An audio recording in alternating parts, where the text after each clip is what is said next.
Hi guys, my name is Trinity, and if you're here, you must be here to talk about books. Today I am going to be doing my mid-year challenge check-in. Now, if you guys haven't seen, I will go ahead and link the videos down below, but I have 3 challenges going on this year that I'm carrying out through the year, in addition to the upcoming readathon that we are hosting in the Oasis Discord. The 3 challenges that I have going this year are the 12 by 12, the Pop Sugar, and the Oasis Badge Bingo. So let me start this video off by saying that I have actually completed the Oasis Badge Bingo. However, I am not letting myself fill in the last slot until I finish Azura Ghost. So if you guys don't know, I've been having a lot of issues this year with just kind of my mental state not being where it needs to be to read, and complex books have been giving me a lot of trouble. Now, No Effect Gloss was easy enough because I had the audiobook to follow along with. However, Azura Ghost did not get an audiobook, and I'm so sad about that because No Effect Gloss was one of my favorite audiobooks that I've ever read or listened to. And No Effect Gloss is among one of my favorite books I've ever read. So I am still reading Azura Ghost. I'm actually reading it until I get a headache and have to tap out. I absolutely love it. It's fantastic. It's even better than No Effect Gloss. My brain is just having issues processing it. Okay, the next challenge I want to talk about is my 12 by 12 in 12. So I did this closer towards March, I want to say, but I wanted to participate in this because I liked the idea of 12 different people picking 12 books for me to read throughout the year. And it's supposed to be one a month. I read a lot more than that, so I didn't have any issues with letting people pick books and just me reading them throughout the year. On the 12 by 12, I have read 4 of 12 books. I do, however, plan to start 2 or 3 of them next month, though, in July. So the first one that I read would be, my friend Andrew had recommended The Graveyard Book to me, and I absolutely loved it.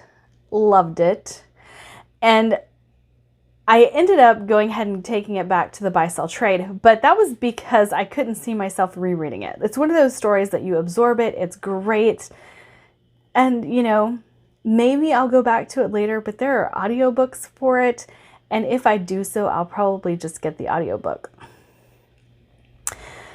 In the Orbit of Sirens was recommended to me by my friend Izzy, and oh my gosh, I loved that. On the Winds of Quasars is going to be on my TBR for next month. So excited.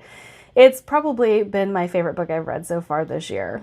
Nora recommended The City of Brass to me, and if you guys watched my May the Force Read With You readathon wrap up, my brain did not want to come out with that. I read this for that readathon and I loved it. It was so good. I hated the slow start of it, and that's what made me set it aside previous to the May the Force Read With You readathon. And I just, getting past that initial slow start, it was so good beyond that. So good. And then my friend Lena from Twitter recommended Blackstone Heart to me. Unfortunately, I did DNF that one, and it had nothing to do with the author. There is something that I don't like in fantasy, and that is when we go on these long journeys. Now, this is a journey of self-discovery, but it reads the same. And I don't like that. I really don't like that. Journey is one thing that I should start looking for in the synopsis of a book to say, nah, no thanks, don't want.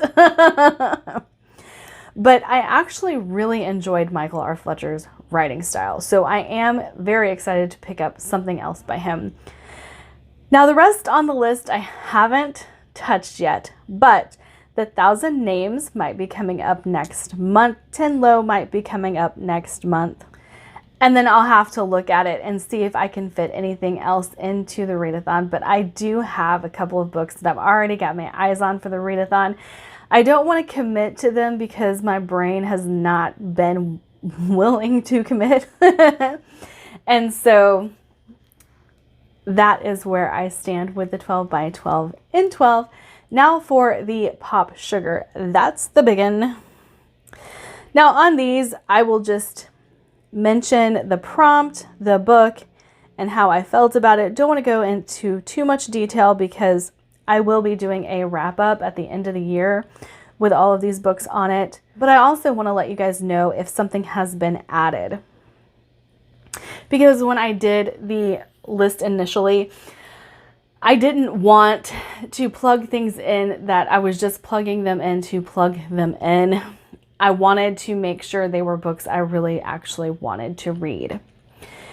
So for a book published in 2022, I read Engines of Empire. You guys can probably see it's made it to my favorites shelf back there. Absolutely loved it. Book set on a plane, train, or cruise ship. I took a little leeway and read The Mad Ship by Robin Hobb. Absolutely loved that. A book that is set in a matriarchal society. I have The Daughter of Blood. Haven't gotten to that one yet. A book with a tiger on the cover or tiger in the title. I picked The Night Tiger and I haven't read that one yet. A sapphic book. I read The Long Way to a Small and Angry Planet by Becky Chambers. I actually liked this book. However, it's not really my taste. So I can't really say that it's something that I'll pursue later. It's really cozy. It's really sweet. I really like the interactions you get in the book, but it's not for me. It's really not for me. It's not my thing. A book by a Latinx author. I read Certain Dark Things by Silvia Moreno Garcia. Really enjoyed that one. It was a really awesome take on vampires, and I recommend it to anybody who's looking for a novella to read, or if you like vampires. It's just a really cool take on it. A book with onomatopoeia in the title. I still have not found one for this one. A book with a protagonist who uses a mobility aid. I read The Blade Itself. Really enjoyed The Blade Itself. I, however, did not like the follow-up book and have DNF'd the series. A book about a found family. Of course, I read the Star Wars novelizations earlier this year, and so I put The Force Awakens here, and I love Reylo. I make no apologies for that, and reading the novelizations was great. I really liked the first and third ones a lot. The second one didn't really add to the relationship for me, so I kind of, it exists, but no more so than the movie does, which I love them, so don't take that the wrong way. But the book just didn't add anything to it. An Ansfield Wolf Book Award winner. I still have no interest in any of the books that are on this list. A book talk recommendation. I did read Den of Vipers. I kind of hated it. It was a fun experience reading it though, because I read it with friends. We laughed about it. We joked about it. Had a thing going on Discord in the Trashy Novel Book Club about it because we found so much of it just amusing. A book about the afterlife, again, The Graveyard Book. A book set in the 1980s. Took a little leeway with this one and read Ready Player One. I actually thought Ready Player One was a fun book. Is it great? No, it's not great, but I had a good time reading it. I think I ended up going ahead and giving it 3.5 stars because it was fun. I don't know that you will pick this up and think it's one of the greatest sci-fi you ever read, but it was really fun. A book with cutlery on the cover or in the title. I picked up The Knife of Never Letting Go by Patrick Ness. I haven't read it yet, but I did buy it. A book by a Pacific Islander author, Kaeke. I am actually about to record a review for Kayake, and I enjoyed it, but you'll have to see my review to see what my full thoughts are on that book. A book about witches. I read The Nature of Witches by Rachel Griffin. Really, really enjoyed it. It is a good witchy story, and it talks about environmental horrors, which I find very appealing because that's not something that is usually talked about when talked about nature and witchcraft and things like that. So it was really cool. A book becoming a TV series or a movie in 2022. I read No Exit. I liked it. It didn't have as much twists and turns in it as I thought it was going to have, and the main character made a lot of bad decisions. So it was good. It was good, but it's not something that I'll read again, and it's probably not going to make a recommendation list of mine for mystery thriller, but I enjoyed it. A romance novel by a BIPOC author, Get a Life, Chloe Brown. I haven't read it, but one of my friends, Izzy, she is making me so excited to read it. So excited. A book that takes place during your favorite season. Mine is obviously fall. I read The Bone Houses. It is a book that has been on my TBR for over 2 years. So I was very excited to get to it. I really enjoyed reading The Bone Houses, or listening to it because I have it on Audible. But it's one of those books that you don't know what to expect going into it because it tackles the mythology of this world. And it's not something that I've read before, but it has some gore. It has some creepy factor playing into what bone houses actually are. And I think the sorcery element of the book is what won me over. The sorcery and the dark atmosphere, the creepy atmosphere, it was pretty dang great. And I would recommend it if you like gothic novels. It's definitely a great gothic. A book whose title begins with the last letter of your previous read. I put Ship of Destiny here. I haven't gotten to it yet, but man, I am excited to. I really love The Mad Ship and Ship of Magic. So I'm excited to finish this series. Just haven't had the brain power to tackle a 900-page book. A book about a band or musical group, We Sold Our Souls by Grady Hendrix is what I have put in there. I have not read it yet. A book with a character on the ACE spectrum, Azure Ghost, is what I put here. And like I said, I'm not willing to check the box until I finish it because even though I am loving the book, I just haven't had the brain power to do solely physical lately. And if it's complex, if it's not so complex, I haven't been having an issue. But Azure Ghost and No Fat Gloss are fairly complex, even though they're easy to read. A book with a recipe in it. I still haven't stumbled across a book with a recipe in it yet. A book you can read in one sitting, Fear and Fury by Jamie Jackson. This is another one that is just fun. We have a girl who, like, the book is written in the style of Deadpool where you're breaking the fourth wall and it's really funny. And the main character does not want to be a hero, but also doesn't want to be a villain. And so it is just a blast to read. A book about a secret, The Guest List by Lucy Foley. I have not got around to reading that yet. I did read The Paris Apartment, so I could totally switch them out, but I'm not going to because I really do want to read The Guest List. A book with a misleading title, How to Stop Time by Matt Haig. I will probably be getting to that next month because in the readathon, we do have a prompt with the same prompt. A Hugo Award winner. I am planning to read The Wind-Up Girl. Haven't done that yet.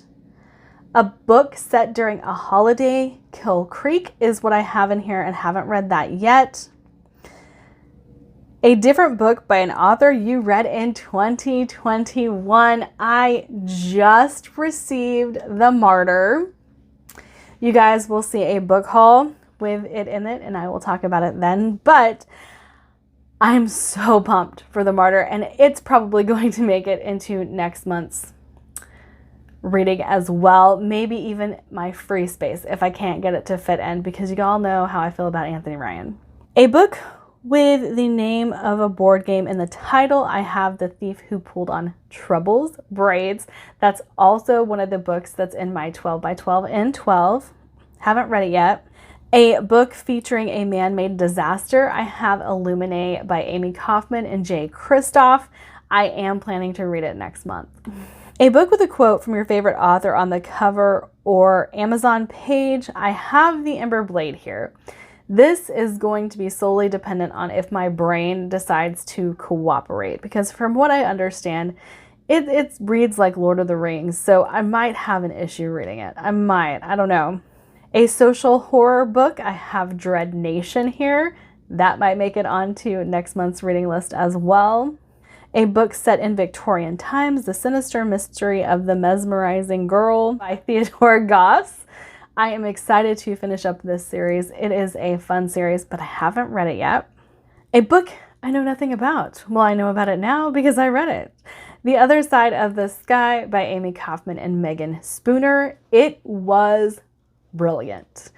I think it's probably either my favorite young adult that I have read or, right up next to Six of Crows and Crooked Kingdom. A book about gender identity. I did say in my video that I would be reading The Second Rebel by Lyndon A. Lewis, and I did finish it and loved it. Loved it. So I do have Every Heart a Doorway here as well, and I might be picking that up for my novella next month. So I did say there's a good chance I was going to read both of them. I did say that, and looks like I might. A book featuring a party, I have The Chosen and the Beautiful by Ning Vo. Haven't read that yet. Own Voices SFF.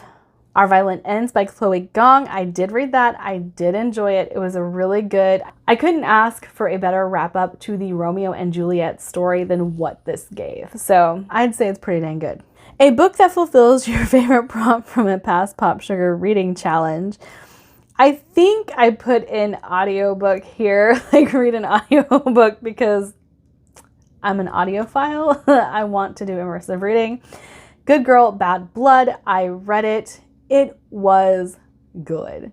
I really like this series. It's one of those that, while it has its dark moments and it has its intrigue, it's really just a breeze to read, and they are so good and heartfelt. I just enjoy them. They're very good. I would highly recommend them to anybody, especially the audiobooks, because the audiobooks just add that extra level of enjoyment from the sounds that you get to hear in the audiobook. The recordings sound like recordings and things like that. It's pretty dang cool.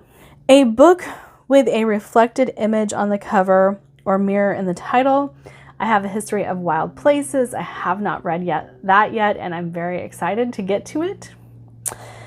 A book that features 2 languages. I have The Apollo Murders here, but the more I think about it, the less I'm excited about it. Not that I don't want to read it. I do want to read it. But like I said, with my brain just not wanting to process things right now, I don't know if that's the best book for me to read right now. But I do still have it on here, and hopefully by the end of the year, I'll be able to read The Apollo Murders. A book with a palindromic title, same thing here, 70s by Neil Stevenson. I don't know that I can process something so complex, so we'll see. A duology. I did read Sky in the Deep, but I do still have to read The Girl the Sea Gave Back. I can't talk today. And I liked Sky in the Deep. I thought it was a good young adult. It wasn't anything great, but I did like the play on Norse mythology, and I do think that I will enjoy the second book just as much. But like I said, it's not anything great. It's good. It's worth the read. It's fun. I enjoyed it. A book about someone leading a double life. I have The Humans here. Haven't read it yet, but I do have the book now. A book featuring a parallel reality, The Magicians. Now, this is a book that I've had on my TBR for a long time and just haven't read it yet. So I probably will pick it up this year. I just don't know when. A book with 2 POVs, The Once and Future Witches. Very excited to get to that one. I just haven't got there yet. A book set in 2 books set in twin cities. Now, I was able to find 2 books for this, but they're by the same author. So, The Rose Code by Kate Quinn and Mistress of Rome by Kate Quinn. I haven't read either one of these, and I actually got to a point where I have had to send The Rose Code back to the library twice because other people were waiting for it. But I do hope to actually get to those here in the near future. All right, that is it for me today. Like, subscribe, do all the fun things, and I'll see you guys in my next video. Bye!